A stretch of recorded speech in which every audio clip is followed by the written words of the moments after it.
Welcome. I'm Bertram Souza, host of the Scribbler podcast and veteran Mahoning Valley journalist. I retired as the editorial page editor and Sunday columnist of the now closed Youngstown Vindicator, where I had worked for 40 years. Never did I imagine that the world's greatest democracy would be facing the destruction of one of its main pillars, a free, unfettered press. As any legitimate journalist knows, there's always the threat of a lawsuit when exposing corruption in the public and private sectors. It pays to have a knowledgeable, competent lawyer in your corner. During my tenure at the Vindicator, attorney David Marburger of Cleveland was my security blanket. David is a leading media lawyer in the country and was retained by the Vindicator. He represented me in several lawsuits and provided valuable guidance when I was going after corrupt government officials, prominent business leaders, and members of the mafia. David's belief in the right of journalists to do their jobs without intimidation is unwavering. That's why I've invited him to join me and my co-host, Cynthia Rickard, also a veteran journalist with 41 years at the Vindicator, in a discussion of Donald Trump's unyielding attack on the mainstream press.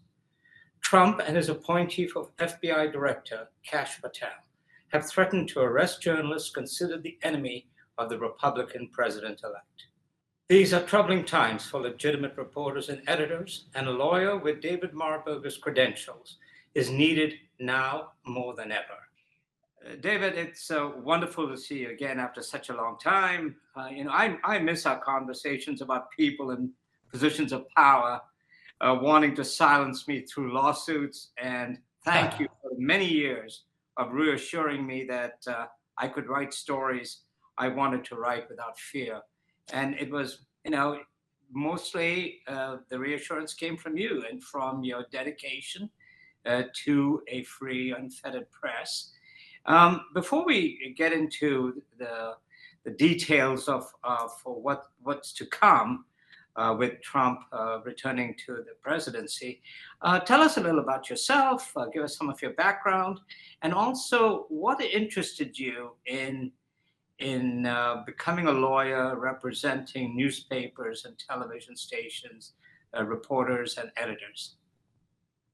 Well, I went to Syracuse University to become a journalist.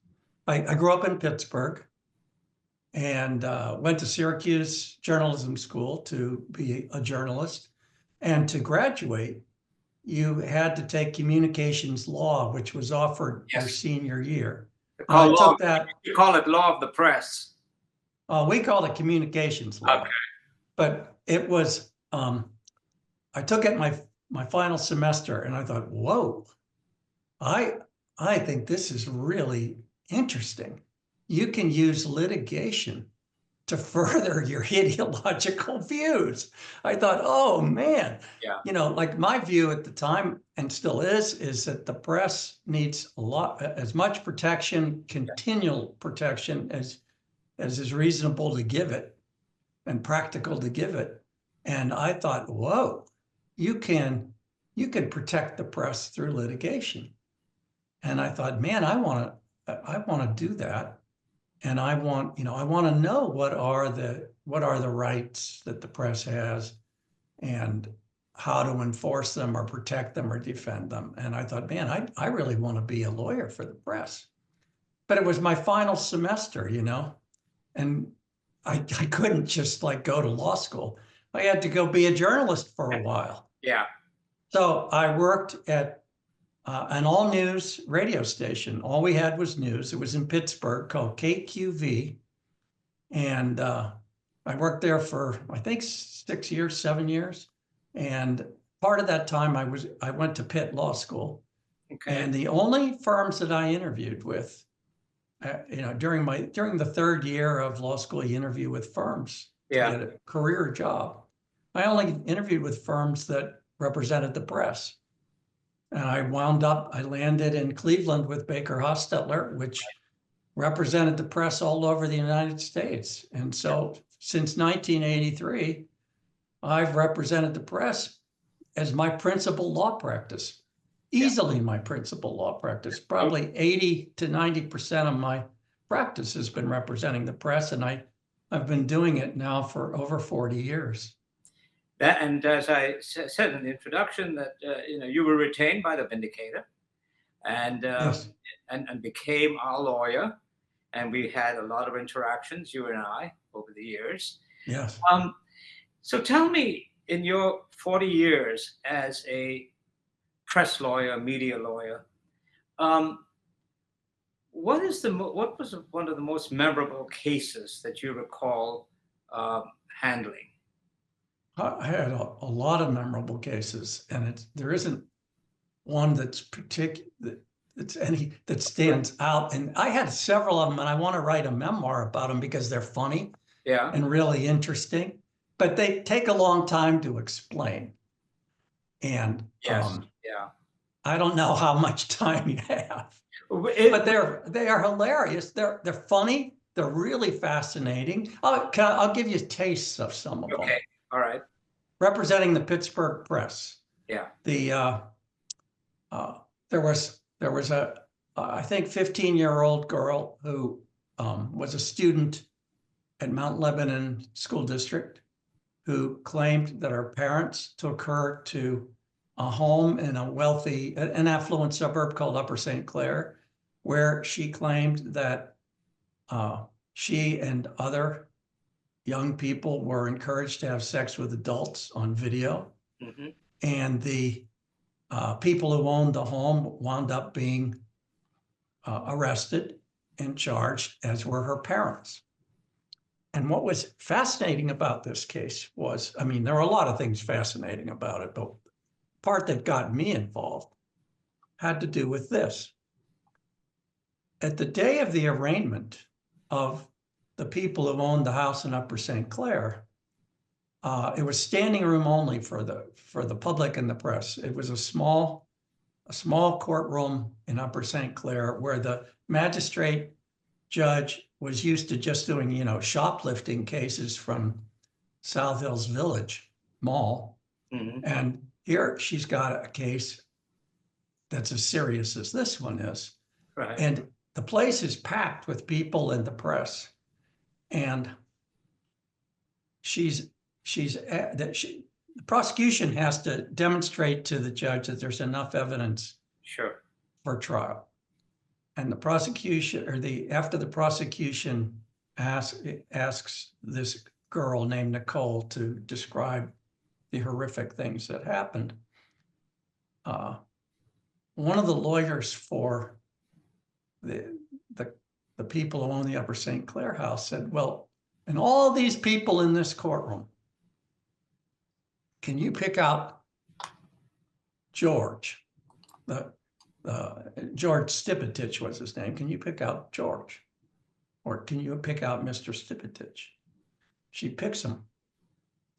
Then she's asked, can you pick out Mrs. Stipetich? One of the other defendants. She picks a woman who's not Mrs. Stipetich, but she looks just like Mrs. Stipetich. Mm. And the lawyers began the hearing by saying they didn't want their clients, they asked permission for their clients to sit in the audience and not with them at counsel table. And Right. the magistrate judge said, okay.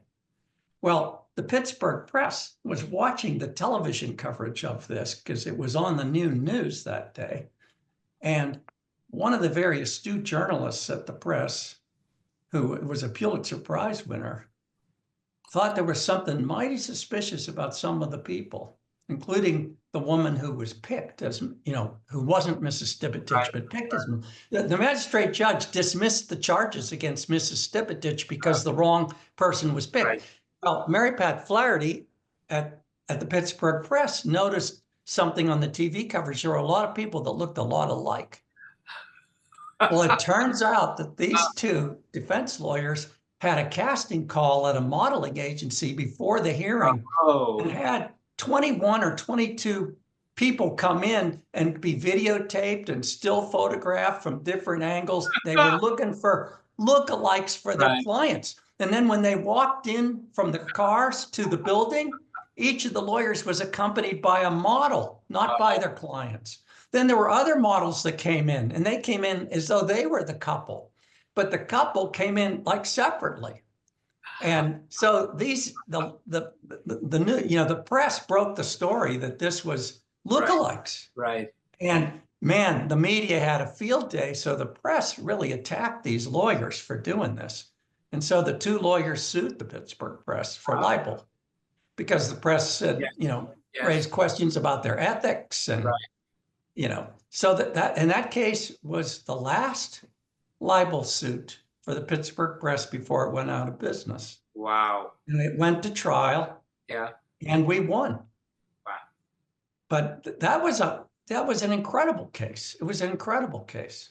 Yeah. Could you hold on a minute and let me see. Cindy's trying to come in, but I don't know. Can you? I think I see There Cindy. she is. Can you hear me? I can hear you. Can you see David? Hey, Cindy. Hi, David. How you doing?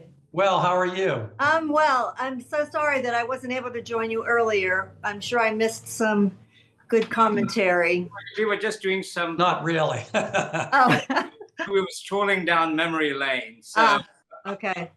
So Cindy, David, as you know, Cindy had worked at the Vindicator for 41 years. You also represented her and the newspaper in lawsuits. So Yeah. there is a lot in common. I think the biggest lawsuit that the paper had, Which was the Pennsylvania businessman who sued us. Madure. Yeah, right, Madure, and we all had to go to Cleveland to be deposed, and yeah. Yeah, Angela Madure. Yeah. That was a big case too. Yeah. Yeah. And then, and as David said, that he'd love to write a memoir, recalling some of the cases that he's had. And Because they're funny. It really are. They're all really interesting. Like that Are you lookalike writing case, there's much more to it than I told you about. It's Right. really something. Are you writing it?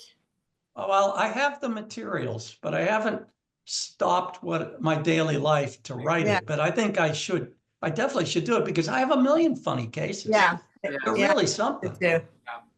Anyway, so in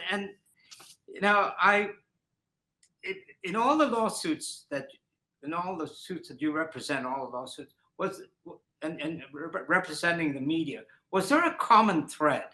Was there something that seemed to connect them all?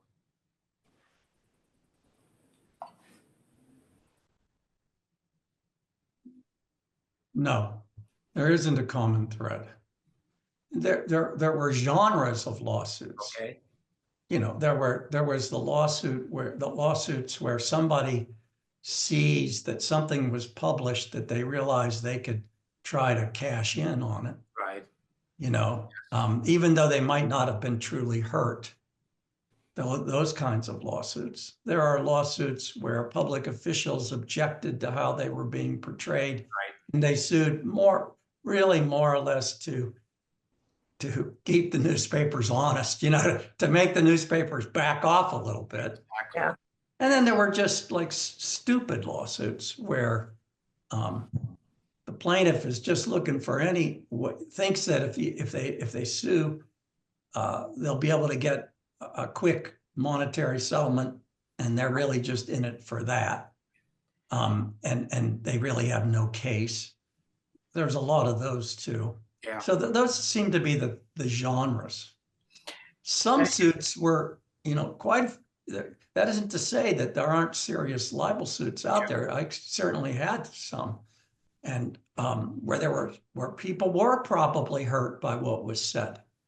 I was always kind of skeptical, but I thought in most of the cases the plaintiffs weren't really hurt.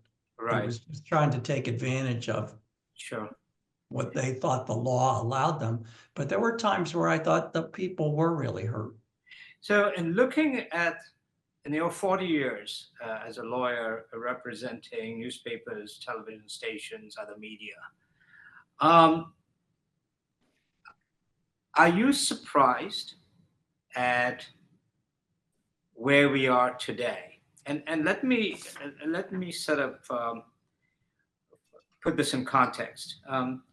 Ever since Donald Trump wrote down the golden escalator in Trump Tower in 2016 to announce his candidacy as president, the attacks on the mainstream media have grown by leaps and bounds. Trump's characterization of legitimate news coverage as, quote, fake news has resulted in millions of Americans buying into that big lie. Are you surprised at this? Are you surprised at what has occurred with the press? I don't know if I'm surprised or not. I'm distraught, disappointed, startled, greatly concerned.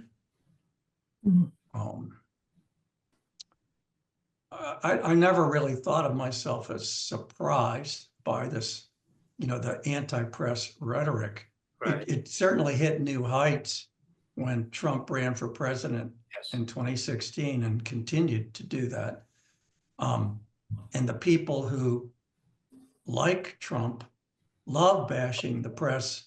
Yes. I mean, the press has gone through, has had real trauma since say 2005, 2006, when the press has suffered wildly economically at the hands of social media and the internet. It's too easy to compete with the press on its own terms, on its own economic forum, and that has made the press weak, easier to beat up, and easier to, and it's taken, the press isn't nearly as influential as it used to be, and doesn't have the muscle it used to have. And so then it's easy for a guy like Trump to start bashing the press. And I mean, I would go further to say that when somebody wants to take and hold power illegitimately, political power illegitimately, there are some things that they do, and Donald Trump is doing them. And this is a playbook that other dictators have followed. Yeah. And that's this: you undermine the public's confidence in the press, you undermine the public's confidence in the elections, and you use the power of your government to quash or hurt those who criticize you openly. Now, all three things are happening. Yeah. The first two things already have happened. The third thing is about to happen. Yeah. And I have no confidence, I mean, zero confidence that our republic is going to be like it has been in my lifetime and long before I was born. I think we're in extreme danger of losing a republic that has been really the shining light of the world. Yeah. As you know, David, since you had a long relationship, and law firm Baker Hostetler had a long relationship with the Vindicator and the family that owned the newspaper and the TV station, Channel 21, the Moore family, and then Bill Brown, and then of course Betty, his wife, and Mark Brown. When we closed in 2019, obviously it was 150 years old, and we found ourselves being forced to shut down. The void that was left, in my opinion, has never been filled, because with the support of the ownership of the newspaper, we're not afraid. And you know as well as I how many times you were called upon to review stories and to talk to reporters and editors before we published, but that in the end, if it were accurate, if there were sources, it was a well-written piece that was balanced, etc. We ran those pieces despite the threats of advertisers pulling their advertising or being sued and all of that. I think what Trump has done is he has frightened even major newspapers. And so, as an example, you have the Washington Post and the LA Times, Right. Refusing to make an endorsement in the presidential election. Well, the owners The refused. owners, absolutely. Right. Yeah. And over the sort of stepping on the editorial boards and the editorial page editors who were prepared to make the endorsement. Both of Right. them were prepared to make the endorsement for Kamala Harris, and yet they backed off. How dangerous is that? Extremely dangerous. In fact, I thought it was extremely dangerous for the owners to put the kibosh on the newspaper's endorsement in an election that had so much at stake for the health of our government. I thought it was absolutely tragic and wrong. And the newspaper's job or role, I don't mean job, the role of the newspaper isn't merely to parrot what somebody else says, right, and attribute it to that person. It's also to speak from a certain level of knowledge. The press, unlike most people, has its finger or thumb on the pulse of the daily workings of society. And when a newspaper makes an endorsement, it's an important piece of free speech and freedom of the press. yeah. I mean, the press isn't there just to be a neutral conduit of information. It's also there to be an advocate. And the freedom of the press that the First Amendment protects is principally when the press acts as an advocate. Now, we benefit when the press acts as an advocate. Not that the press is infallible, but the press is an influential voice in the community, and an important one in large part because it does have its finger on the pulse of the information that is most important in our society, or at least publicly available information that's important in our society. But My not always experience available to with, the public. go ahead. I'm sorry, No. Cindy. Not always available to the public, and that is the value of the press, is that we were able to open doors that the public wasn't allowed into. So sometimes that's the only way that the public is going to know what happens behind those closed doors. But when you're making endorsement, you're not revealing information as much Right. as you're revealing reasoning. Yes. You're Yeah. giving a rationale. You're an advocate based on rational judgment making. It is vital for somebody like the Washington Post to speak and the LA Times to speak as to who they think should be the president. It isn't like we all would bow down and say, oh, therefore we will vote for candidate X. But we benefit from that advocacy. And that advocacy lends legitimacy or validity to the average person's inclinations to say, yeah, I think I want to go with Kamala Harris, but when the Washington Post or the LA Times give her a ringing endorsement with rationale, Yes. that validates the perhaps less certain feelings of people who are going to be voting. Right. And what a lot of people never understood, especially at the Vindicator, in the Mahoning Valley, with regard to the Vindicator, was that the wall separating news and editorial / commentary was, could not be broken. It was a wall that was established a long time ago so that reporters, the news reporters, news staff could not become part of the editorial decision making.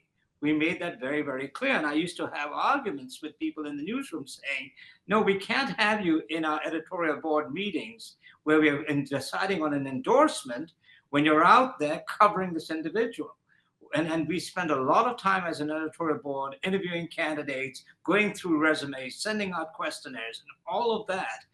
And so when our decisions were made on endorsements, they were made after a lot of thought, a lot of discussion, and with the involvement of the ownership of the newspaper, because obviously the editorials are the voice of the newspaper, reflect the opinion of the ownership. And people never understood that. And that has been destroyed. So there is no separation between news and opinion anymore, because of social media and the internet. But that might have I been, have not observed that. Go ahead, Cindy, I'm sorry. sometimes I think that was partly a failing of ours, not to explain to the public what the process was. I think you're right, Bertram. I don't think the public understood what we went through to choose those candidates, but I think that we could have done a better job of letting them know.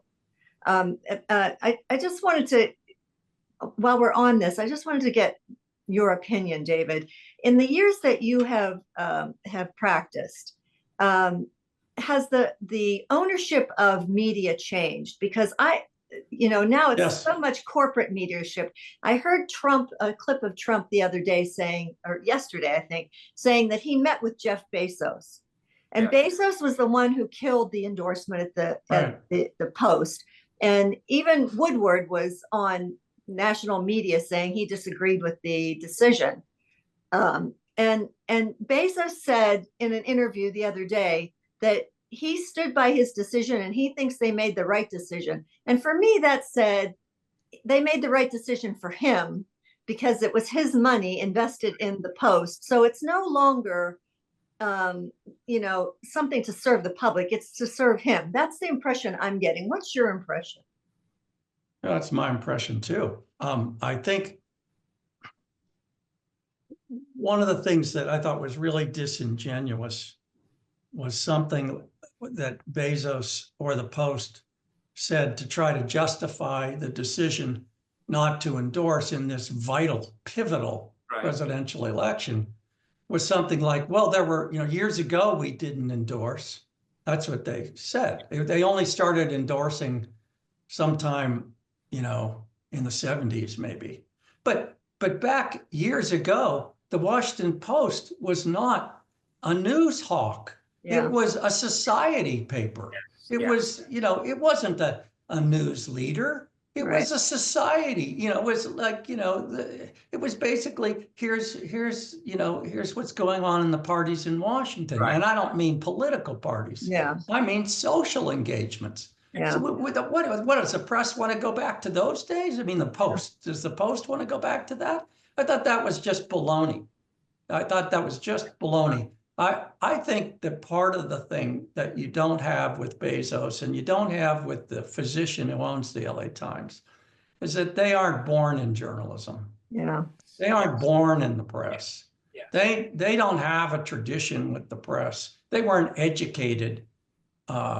Whatever education they have, it was not that of the press. Mm-hmm. And I think about what it was like to be in journalism school, and the stuff that we learned was, I went to journalism school at the end of the Vietnam War. Yeah. And the attitude was, the Viet Cong are not, quote, the enemy. The North Vietnamese would not be referred to in UPI or AP dispatches as the enemy. Right. The attitude was, we're an independent fact finder and describer and reporter. And I remember one professor said, if you go to lunch with a public official, you aren't doing your job. Yeah. The idea was you are adverse, not in a cruel or improper way, but you should be skeptical of everybody who's in political power and in private power as well. In other words, we were skeptical of people in power. We were taught to be skeptical of people in power. And we exercised our judgment to be fair, to be objective, but not to give people in power a free rein or a free hand. That's that's what the press eventually became, not just a mouth organ for a mouthpiece for those who are in power. Yeah. But yet, social media and in a poll conducted after the election, I think it was like over half the people who were polled said that they got their news from social media. It's funny that you say that because I was at an office furniture store in Cleveland. Okay. A high-end one. And the guy waiting on me, the sales guy waiting on me was probably 30 years old. Yeah. And I said to him, just out of the blue, well, where do you get your news? He said, social media. He said, Facebook. Yes. And I just about fell on the floor because I had heard that young people got their news that way, but I didn't really believe it. I just am stunned. I have friends who'd say they get their social media off of the night comics. Ah, you mean their information? Yeah. I mean, yeah, that's where they get their news. They don't watch the news. They don't read newspapers. That's where they get it. And they're my age. Yeah, that's pretty stunning. It really is. And so so let's get back to that. In this election, Trump promised that he would go after journalists and others who were critical of him. And to prove that point, he has named to be director of the FBI, who's going to now be the director since the current director has announced that he's resigning come January. Christopher Wray said he's resigning? Yes, he announced it today. I did not know that. Yeah, he just said no. Oh my God. He announced it to the staff, the FBI staff, and he said come January after the swearing in, he's gone. And so they have nobody to protect them. And that guy has no conscience. Yeah. Does he have no conscience? Exactly. And he was appointed. Why doesn't anybody have loyalty to our form of government? Exactly. Why is loyalty about either self-interest or it's self-interest. That is the loyalty. Well, there was a guy that I represented that was a big fundraiser. Okay. In Ohio. And he had said to me many times, but I want to say repeatedly, how easy it was to influence the people in elected positions because they were so dependent on fundraising. Yeah. He said their self-interest exceeds all the other interests that they have. Their desire to stay employed in their current position or to be elected to a better position far outweighs any other loyalty that they had, including their loyalty to the government itself as a concept, government as a concept, as a societal good, including their loyalty to constituents. Their first loyalty was preservation of self-interest. Right. Now, isn't that sad? Yeah. And doesn't it turn out to be true? Yeah. You know what else is happening? I mean, I don't know the story behind Christopher Wray, Bertram, maybe you have more information, but so many of these people who have been critics of Trump or have done anything to raise his ire are getting death threats. And if their family is involved, it happened in Ohio. One of our health officials resigned because they and their family and their kids were getting death threats, young kids that were having a problem going to school. So that suddenly has started in the last 10, 20 years playing into government service. And it started with family values. Remember family values? Yes. Then it became the Tea Party. Yes. Yeah. And now it's MAGA. Now, Christopher Wray has said he will resign at the end of the Biden administration as it became clear he would be forced out by President-elect Donald Trump. Now, of course, Trump was the one who appointed Christopher Wray to that position to begin with. But you know what? And so Trump has announced, obviously, and reiterated that he's going to go after his enemies. And he has appointed or named the person to head the FBI, the individual by the name of Kash Patel, a huge right-winger. And here's what Kash Patel said in a 2023 interview on Steve Bannon's podcast, War Room. But Patel threatened to go after journalists if appointed to a role in a Trump administration. Quote, "We're going to come after you, whether it's criminally or civilly. We'll figure that out." And when I read this, it reminded me of J. Edgar Hoover. Yeah. and his enemies list, if you recall, of journalists, of politicians, and even of Dr. Martin Luther King during his reign of the FBI. I mean, Well, Trump was But trained. it's way worse than that. Okay, go I ahead. think it's significantly worse than that. in what way? Well, J. Edgar Hoover didn't prosecute journalists. J. Edgar Hoover didn't seize the tape recorders of journalists. J. Edgar Hoover didn't try to cause trouble for the owners of television stations' FCC licenses to have their license renewed. Where he was a problem that I know of is surveillance. Mhm. He was a surveillance guy. And while I don't condone that, I don't view that as anywhere near as threatening as arrests, seizures, interfering with normal licensing procedures for television stations, things like that, And which the Nixon administration contemplated doing. You're also talking about Which administration did? Nixon. Oh, yes, Nixon did. Trump was also Go ahead. talking about withdrawing federal funds from NPR because of the way they've covered him. That's sickening, but It really I don't view that. I view that as not the kind of threat that using the power of arrest, the power of seizure, the power of removing somebody's license, the FCC license is what I'm thinking of. I think of that as really hurting somebody, really interfering with the public's ability to get reliable information about their society and their government. And here's something that comes close to your heart. Trump has to ask this question rhetorically. How can we make it easier for public officials to sue journalists? Well, and he's got a couple of friends on the U.S. Supreme Court who would like to do that too. yeah. You know, who want to interpret the first, who want to basically, what's the word I'm looking for? To overrule or to destroy long-held precedents that protected not just the press, but anybody speaking out about public officials. They say that was policy, not interpretation of the Constitution. So we should overrule. And I'm talking specifically about New York Times Company versus Sullivan. Right. We should overrule that.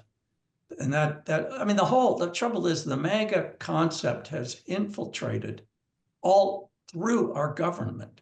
They're on the U.S. Supreme Court. They may be on the Ohio Supreme Court. Absolutely. They are on in the Congress and in the executive branch.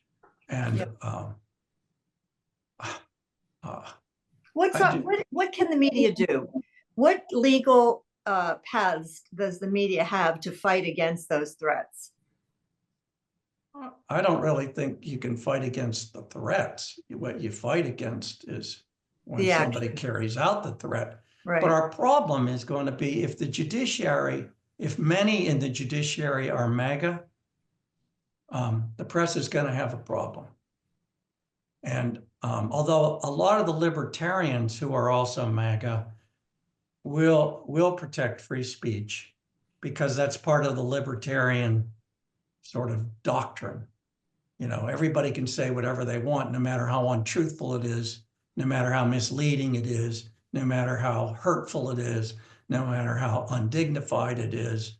Part of the libertarian view of speech is say whatever you want. It doesn't matter who it hurts. And it doesn't matter if it's true. That's just not that important. The important thing is saying what you want. Yeah. That's the libertarian point of view. The important thing is to say what you want to say. Doesn't matter. I mean, it's completely secondary or thirdly or fourthly, whether it's true. Which is exactly the way Elon Musk is now running, formerly Twitter, now X. Correct. Yeah. Say whatever you want. Who cares? Yeah. Say whatever you want. That just have the joy of being able to speak your mind completely falsely That's the libertarian point of view. So if you have judges who are libertarian, the press might be okay.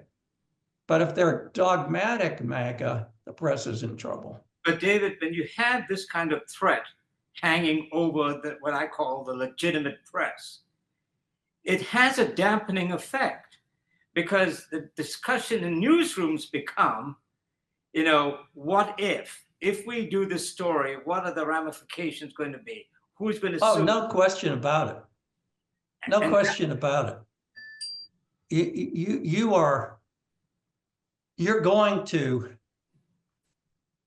You have self-interest too if you're the journalist. Exactly. And so you're really not anxious to have to worry about whether you're going to be fired because somebody doesn't like the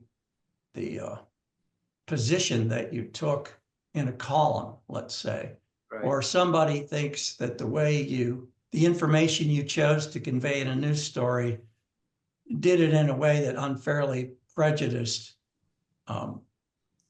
somebody else's interests. Well, I'll tell you what I wanted to say something about Kash Patel. Can I say? None of it, of course, will not be a compliment in any way, because I think that he is extremely dangerous. Right. But I noticed that he's told NBC that the quote that you read from his Steve Bannon interview, right. He told, after he was announced by Trump to be the potential FBI director, he said, well, I didn't really mean that literally, what I said on Steve Bannon's show. What I meant was I would unleash the power of the state to go after people who are, go after the media who are breaking the law. Now let's be candid. Okay. He's not vowing to go after criminals. When he's saying, I'm going to go after the media, I'm going to go after, he even said the mainstream press, which is the most reliable of all the press, the most attempt to be disinterested in terms of news reporting of all the press. He's going to go after the mainstream press. And he said, well, I meant I'm going to go after the lawbreakers. Well, he's not saying I'm going to go after, he didn't say I'm going to go after the criminals. Exactly. He's saying I'm going to go after the critics. Yes. I'm not going after the criminals. I'm going after the critics. And now he said, well, I meant the criminals. I meant the lawbreakers. That's what I really meant. You know what it reminds me of? These guys, the MAGA guys, the whole MAGA movement. What it reminds me of is ISIS. When ISIS says, they're vowing to go after people who don't agree with their interpretation of Islam.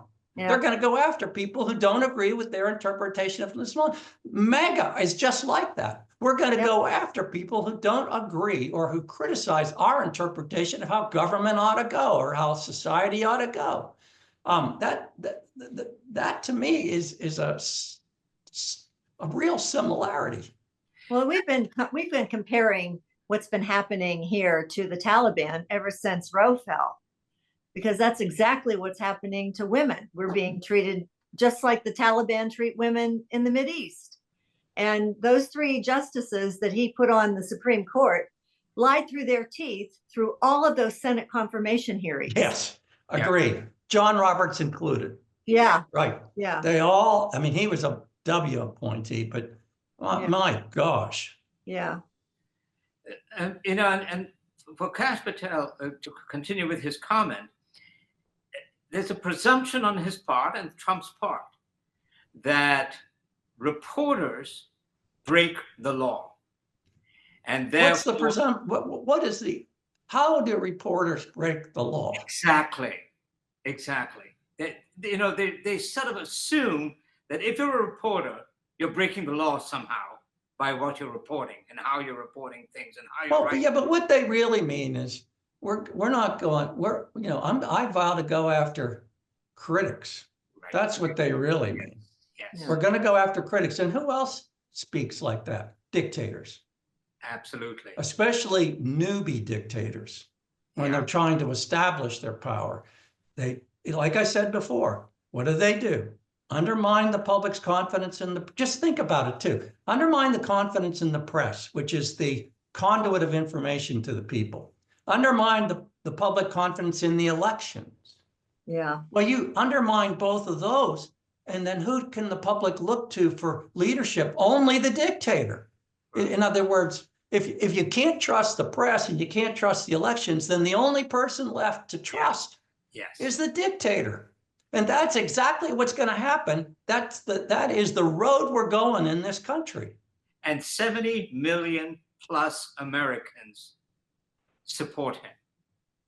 Oh yeah, and I'll tell you my theory of that too is, do I think they're foolish? You bet. Do I think this is what I think. The people who support him are also vocal opponents. They are adamant about, we don't want a socialist government. Yeah. No socialists. No socialist government. Well, I mean, I'm not here to advocate for a socialist government, but think about it. We are going to vote. We'll sacrifice our democracy, or we'll put our democracy at risk in order, because we anti-socialist government people think that Biden didn't control the economy well. He didn't, in other words, you're against socialism, but you're voting against Biden because he didn't control the economy? Because you perceived that he didn't rein in inflation well enough? Yeah. And in other words, if you're against socialist economy, then you should not be PO'd at the government because they didn't exercise sufficient control over your economy. Yeah. But they're willing to put democracy at risk based on a flawed perception that if you put Trump in, there won't be as much inflation. But we don't want a socialist economy. Oh, God, no. We don't want that. But we do want the government to control the economy so we don't experience higher prices. But we wouldn't want you to use wage and price controls. Yeah. Like the people are not analytical thinkers. They're looking at the price of eggs and saying, well, we got to, Biden didn't do enough to control the price of eggs, but we hate socialist economies. Exactly. And we're willing to put our democracy at risk to get the egg prices back down. Right. During your experience with newspapers and television stations, you used to go and visit newsrooms, and you would Sure. visit, sit down with journalists, with reporters and editors, and it was sort of reassuring to have you around. I can speak from experience. Come January, given that Trump and his minions have made it very clear that the mainstream press is the enemy, come January, if the Vindicator was still publishing and we asked you to come in to talk to us about how we do our business in this environment, in the anti-press environment, what would you say to us? I wouldn't say anything. I wouldn't say to do anything differently. I would say, first of all, the Vindicator is a local paper, generally focused on local and state government, less on the federal government. However, MAGA people have infiltrated state and local government as well. Yeah. Nonetheless, I wouldn't say to tiptoe. I wouldn't say to do anything differently. I mean, you got to keep going. You can't do the sanitizing of the news. You're not just a business. You have a role recognized by the United States Constitution's First Amendment to be an independent speaker about government. You have a role that is unlike any other business in the United States. you're the only business mentioned in the Constitution. And you're there not just to speak one's mind or to entertain, but to raise questions about what our government, what our government is doing, either purposefully, the government acting purposefully, or the government acting negligently, or the government acting stupidly or absurdly. And this is supposed to, at least in theory, keep the government more honest than it might otherwise be. Yeah. But as resources dwindle in all of these newsrooms, whether it's broadcast or press, less and less of that is occurring. Yes. Oh, way. But I wanted to get your take on this. I mentioned that my friends tell me that they get their news off of the nighttime comics, and you've learned that they get it off of social media. And I have been saying for years, since our website went into a news website, I've been saying that once the legitimate media, the newspapers and the legitimate broadcast stations stop covering these stories, then they're not going to have anything to put on social media or on the nighttime shows. I mean, I don't understand. That is true. I don't understand this reasoning where they think that they are getting news off of these places. They don't actually think about where that news is coming from. So even I agree. I mean, who originates the news in this country? Right. Prior to the demise of the newspaper, it was the newspapers. Right. Yes. Yeah. Well, I worked in broadcasting. We had a pretty decent sized staff for radio, but we had 1% of the staff of the Pittsburgh Press. Right. It was the original news gatherers are still the print media, whether you call them print or you call them the website version of print. That's still the news gatherers. It's not television.